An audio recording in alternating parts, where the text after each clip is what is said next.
되는데 딸 하나 있어요. 저희 부부는 결혼하면서 바로 아이를 가졌고 이젠 딸아이도 어느 정도 커서 일을 가져볼까 생각 중에도 있었습니다. 그런데 작년 여름에 시어머니께서 말기암 판정을 받으신 지 3개월 만에 갑작스럽게 돌아가시게 되었습니다.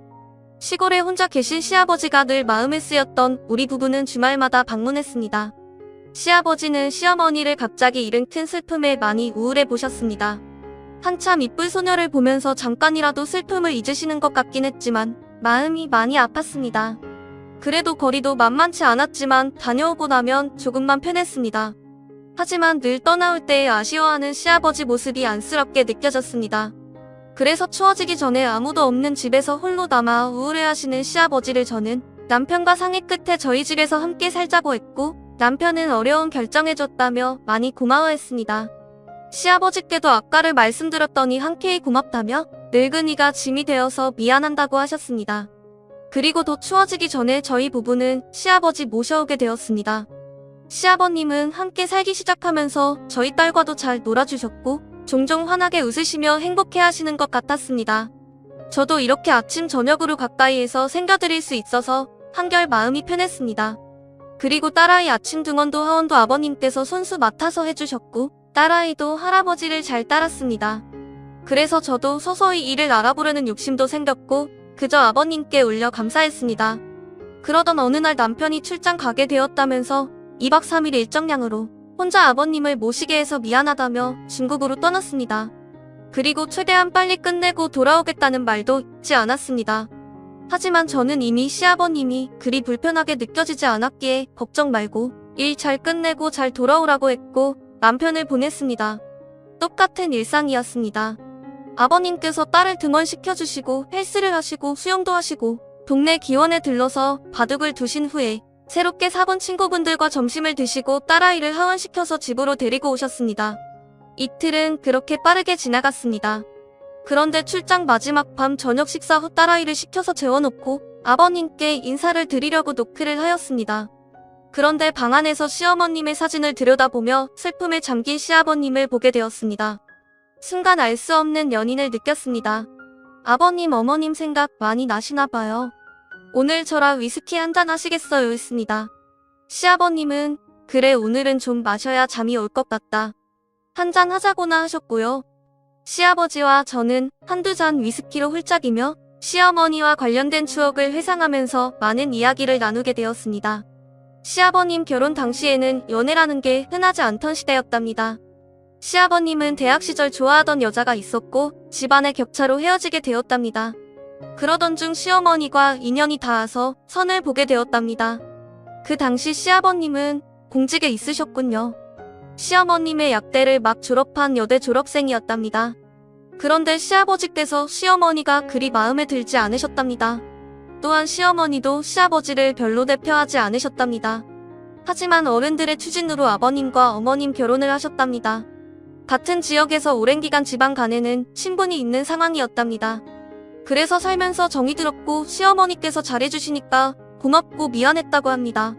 약대를 낳은 시어머니께서는 약국을 차리셔서 자기 일이 있으셨지만 출장이 잦아서 늘 미안했던 희아버님이셨는데 항상 불만도 없고 내조를 잘해주신 시어머니셨더라고요.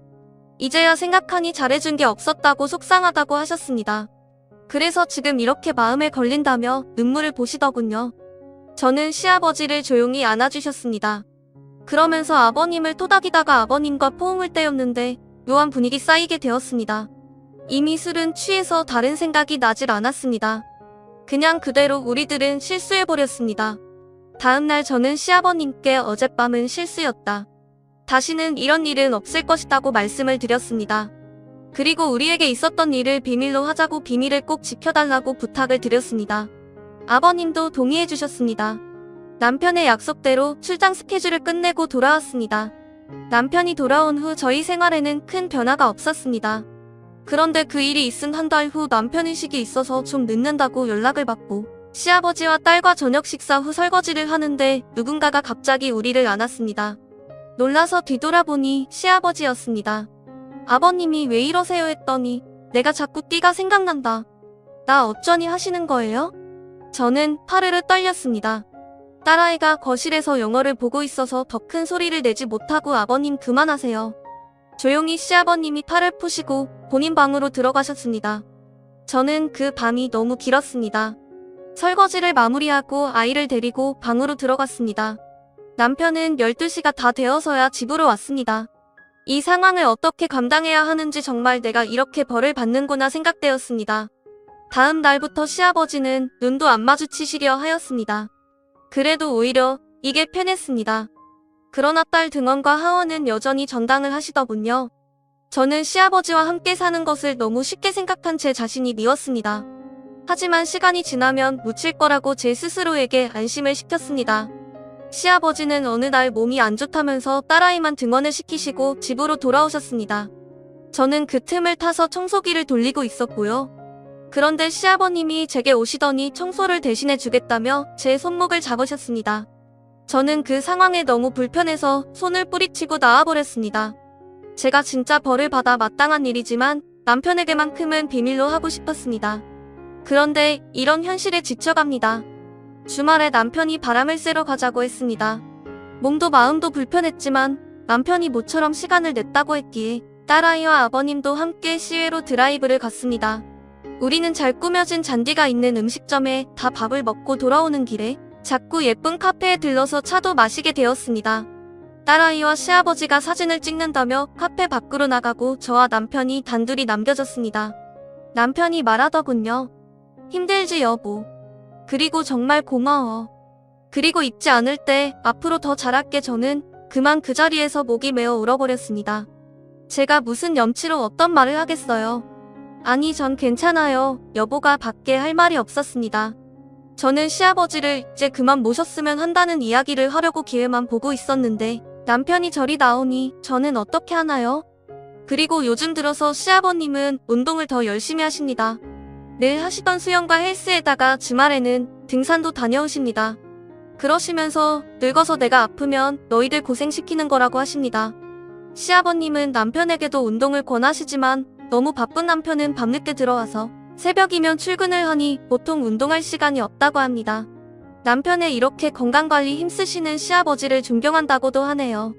이런 부자 사이에서 제가 어떻게 시아버님을 떼어놓을지 기회가 안 생깁니다. 아버지가 떨어져 살며 제가 숨을 좀 쉴 것 같은데 말입니다. 물론 이 무거운 죄책감은 평생을 안고 살아야겠죠. 시아버님은 어떻게 이렇게 뻔뻔할 수 있는지 저녁 준비를 하고 있으면 아무렇지도 않게 제 앞에 오셔서 제 엉덩이를 만드시면서 저녁 메뉴를 물어보십니다. 딸아이는 제가 소리 지르면 드릴 만한 공간에 함께 있는데 시아버님이 원하지 않는 스킨십은 계속됩니다. 저는 남편과 이혼하고 싶지 않습니다. 그런데 이대로라면 말을 해야 할 것 같은데 남편에게 말하면 믿어줄지도 의문이고 막상 이 일로 이혼을 하게 되면 우리 딸아이는 어떻게 될지 정말 힘이 듭니다. 제가 어떻게 하면 시아버지로부터 벗어날 수 있을까요? 너무 양심 없는 거 알지만 가정도 지키고 싶습니다. 그런데 방법이 없습니다. 도와주세요. 다음 사연입니다. 안녕하세요. 40살 결혼 12년 차이고 초등학교 아들 하나 있는 엄마예요. 시어머니는 일 때문에 아들 하나만 낳은 저에게 몇 년째 계속 둘째를 낳으라고 매날 욕을 하셨습니다. 애 낳기 전에 아들 거리셔서 떡도 껍이 같은 아들 낳아줬더니 하나는 외롭다며 둘째를 낳으라고 하시네요. 이 욕심이 있던 저는 사장을 말씀드려도 소용없어 심적으로 힘든 나머지 시댁에서 1시간 거리 떨어진 경기도 외곽으로 이사왔습니다. 회사가 멀어져 출퇴근은 힘들었지만 마음은 좀 편했네요. 남편은 저 때문에 자기 엄마랑도 떨어지고 회사를 하고도 멀어지니 한동안 불만을 달고 살았습니다. 그렇지만 아파트 대출이자도 적게 나가고 공기 좋고 자연 친화적인 곳에서 사니 바로 적응해 나가더라고요. 대신 한 가지 딱 거슬리는 부분은 해결될 기미가 안 보였습니다. 바로 옆집의 요란한 소음이었습니다. 이사 온 날부터 며칠 동안 계속 부부싸움 소리와 물건 부서지는 소리에 오는 소리에 밤에 잘 수 못해요. 경비 아저씨께 여쭤보니 하루 이틀 된 일이 아니랍니다. 이웃들도 처음에 신고로 대응하다가 지금은 집값에 자칫 영향을 끼칠까 모른 척하며 지낸다 하네요. 전에 살던 집주인도 한참을 시달리다 저희에게 전세를 주고 나갔다 해요. 남편은 허구한 날 옆집의 시끄러운 소리에 진짜 못 살겠네.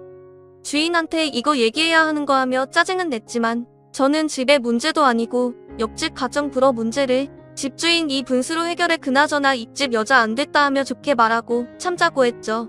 몇 번 우연치 않게 오다가가 옆집 여자를 봤는데 얼굴이 어둡고 몸이 안 좋아 보이긴 했습니다. 말을 붙일까봐 괜히 오지랖 떠는 것 같아 말았어요. 그런데 어느 날 예숙집 와주고 재운 후 저희 부부도 침대에 누웠을 때 다급하게 벨 누르는 소리와 문 두드리는 소리가 났습니다. 무슨 일인가 싶어 저희 부부는 거실로 나갔고 제가 인터폰으로 확인해보자 옆집 여자가 살려달라고 온 힘을 다해 저희 집에 요청하고 있었습니다. 저는 남편한테 어떻게 하지 남편은 시끄러운 일에 휘말려서 좋을 거 없어 그냥 모른 척하자. 나 내일도 일찍 출근해야 된단 말이야 하며 쑥 들어가대요. 저는 걱정되었지만 남편도 들어간 마당에 혼자 무섭기도 했고 회사에서 야근해 몸도 피곤했던 터라 그냥 눈 딱 감고 들어갔습니다.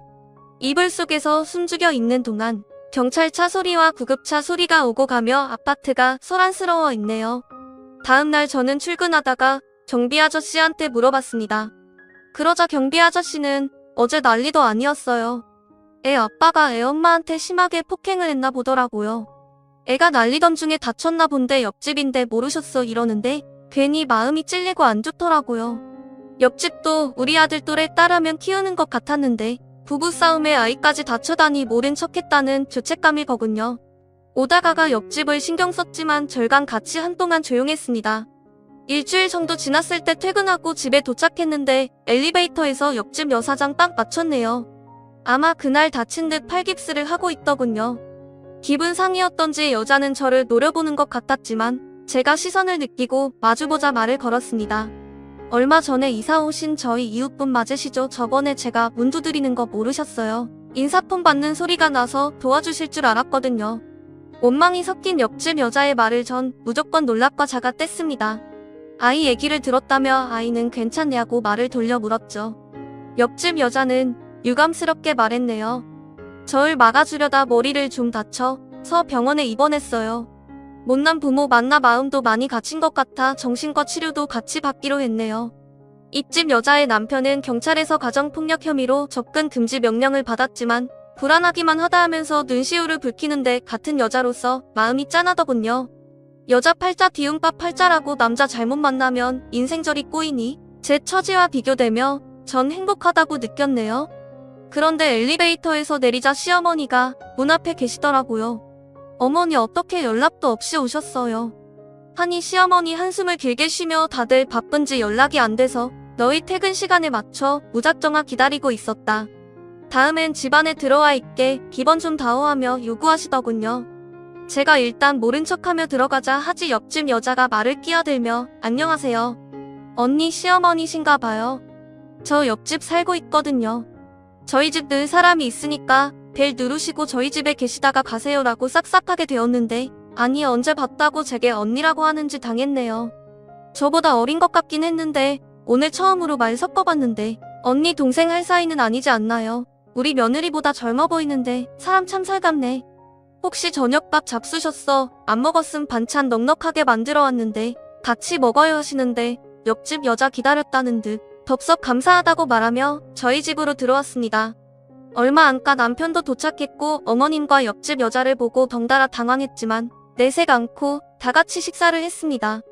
시어머니가 우연치 않게 옆집 여자 핸드폰 액정을 보고 딸이에요. 딸이 참 야무지게 생겼네. 요새 딸 바보는 말도 있다며 아들 녀석은 장가가면 소용없긴 하지 우리 애들도 딸 하나 더 있음 참 좋을 텐데 하며 저를 보시는데 간만에 아이 문제로 곤욕스럽게 만드시더군요. 그것도 옆집 녀석 앞에서요. 누가 엄마 바라기 아니랄까봐.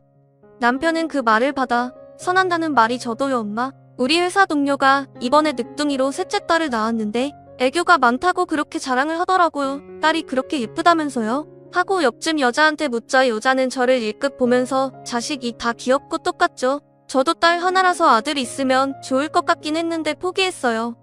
이유에 대해서 궁금하신 시어머니 앞에 본인의 그간 사연을 쏟아내더라고요. 본인이 손버릇이 안 좋아서 신혼 때부터 계속 폭력을 당했다고 합니다.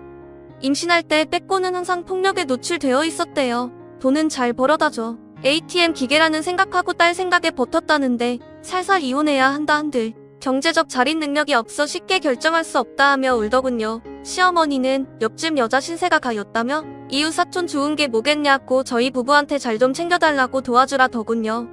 그때부터 시어머니는 오실 때마다 항상 옆집 여자 있다 저희 집으로 오셨습니다. 남편도 시어머니가 계시니 저보다 일찍 퇴근할 때는 그 집에서 저녁까지 먹고 오는 것 같더라고요. 저도 이웃끼리 친해져서 나쁠 것 없다 생각했지만 맘 한켠이 걸리는 게 불편하게 했습니다. 어쨌건 저희 가족은 짧은 시간에 옆집 여자는 가까워졌습니다. 시어머니의 아바타인 남편은 어디 놀러 갈 때나 외식을 하러 갈 때도 옆집 여자와 딸을 챙겼어요. 언젠가 옆집 여자의 딸이 깜찍한 말을 하더군요. 할머니랑 아저씨가 우리 할머니 고 아빠였으면 좋겠어요 라고 하는데 아무리 어린 아이지만 제 입장에선 살짝 불쾌하더라고요. 아이가 하는 말이니 애써 넘기긴 했지만 선을 그을 필요가 있다고 생각했습니다. 저는 남편한테 당부하며 우리 옆집 여자랑 거리 좀 두자. 만난 지 얼마 안 되기도 했고 그녀에 대해 많이 아는 것도 아니잖아. 남편 그렇게 사람을 못 믿냐며 저보다 옆집 여자를 더 두둔하더라고요.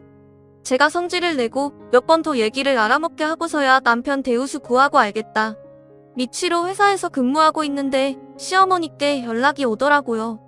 아버님 제서라 좀 일찍 와 준비하라 있습니다. 하필 미치로의 승진 심사가 있었는데 그날은 저희 팀에서 준비한 프로젝트 최종 점검회가 있는 날이었습니다. 저는 남편한테 사정 얘기를 하고 이해해달라고 얘기한 뒤 시어머니의 독촉 전화를 신경 쓰고 싶지 않아 아예 전화를 꺼버리고 일을 했습니다. 그만큼 그 일은 제 승진에 사활이 걸린 중요한 문제였어요. 보랴보랴 겨우 다 끝내고 전화비를 켜보니 연락 자체가 났더라고요. 많이 서운하셨나 싶어 뒤늦게 죄송스러움을 안고 시댁에 갔습니다. 그런데 먼저 와 있던 동서가 제게 의문의 눈짓을 하더군요. 뭔가 했더니 어머 세상에 그 옆집 여자가 저희 시댁이까지 와서 오지라 벌크 제사 음식을 몽땅 준비했던 겁니다. 동사도 워킹맘이라 예정 시간보다 좀 늦게 왔는데 이미 그 여자가 와서 제사 준비를 다 끝낸 터였대요. 시어머니는 제사가 끝난 뒤에 옆집 여자의 손을 잡으며 고마워하더군요.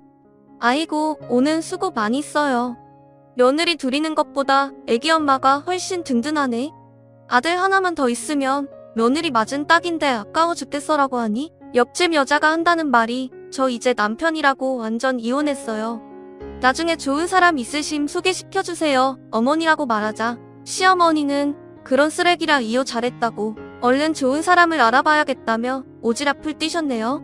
저는 옆집 여자한테 저 대신 일해주느라 수고했다며 봉투를 내밀었지만 옆집 여자 이웃끼리 그런 거 받는 거 아니라고 하면서 대신 부탁이 하나 있다고 하더군요. 결혼하고 새 출발하고 싶은 마음을 실은 인테리어를 새로 하기로 해서 머물 곳이 필요해요. 인테리어 공사할 동안만 비용은 지불할 테니 언니 집에 좀 머무르면 안 나고 하는데 전 곤란해 전 남편의 핑계로 못 드릴 생각했지만 남편의 허락은 이미 맡았다면 선수를 치는 옆집 여자였네요. 전 좀 찝찝하긴 했지만 어차피 저랑 남편 낮에는 회사간 있다 시간은 비어 있을 테고 저희의 아이 어린이 집에 맡기고 찾아오는데도 알아서 해준다 해서 마지 못해 생각했습니다. 옆집 여자랑 동거를 시작한 처음은 생각보다 너무나 만족했어요.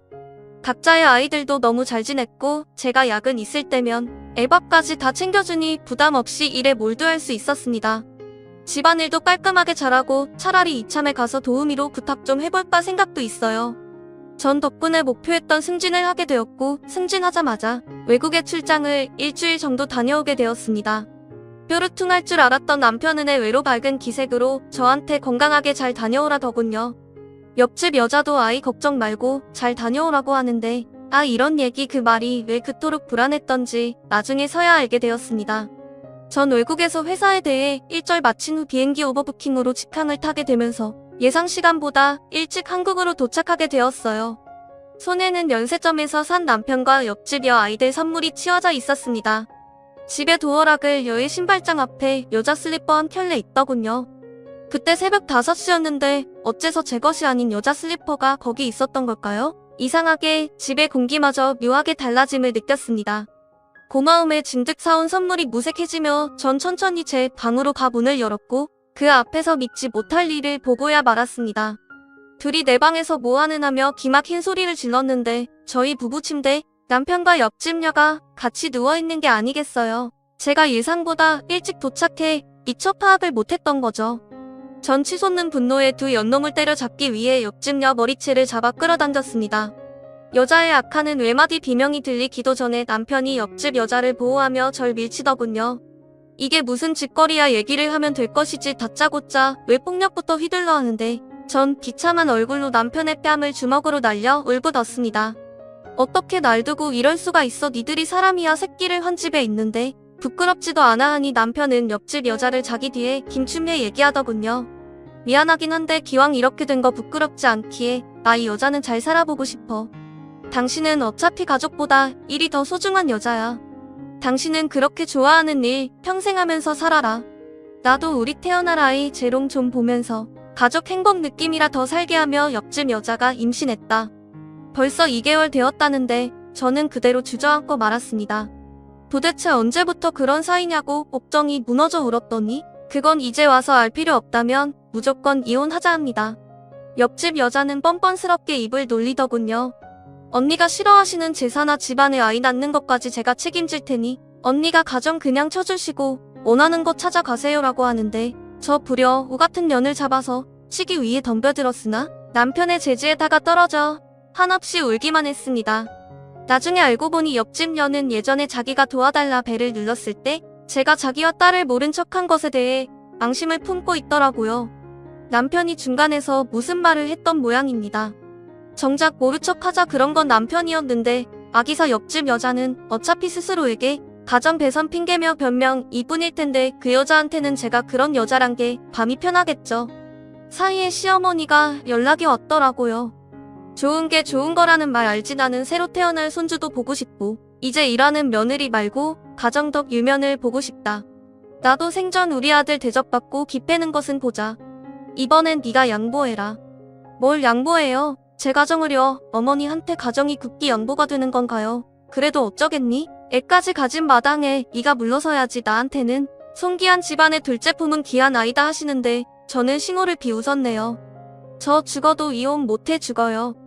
그냥 평생 청량꼬리표로 살게 해줄 거예요.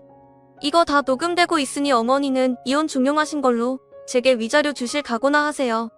마침 곁에 계신 친정엄마도 전 앞에서 시원하게 욕 한 사발 해주고 끊어버렸습니다. 저는 변호사를 선임해 남편과 상간녀 시어머니까지 피해보상 위자료 청구 소송을 진행했습니다. 어차피 그지들이라 분할 재산도 없었던 이것들은 이혼도 못하고 생위 자료만 뺏기게 생겼으니 서로 탓하고 난리도 아니더라고요. 셋이 모이니 생각보다 거액기 위자료에 즐겁게 했는지 나중에 잘못했다고 저랑 다시 합치고 싶다는데 알 같지도 않으면 씹어먹어버렸습니다. 제 어디야 뭐 실컷 당해보라지요. 아이도 사생아로 만들어버릴 거예요.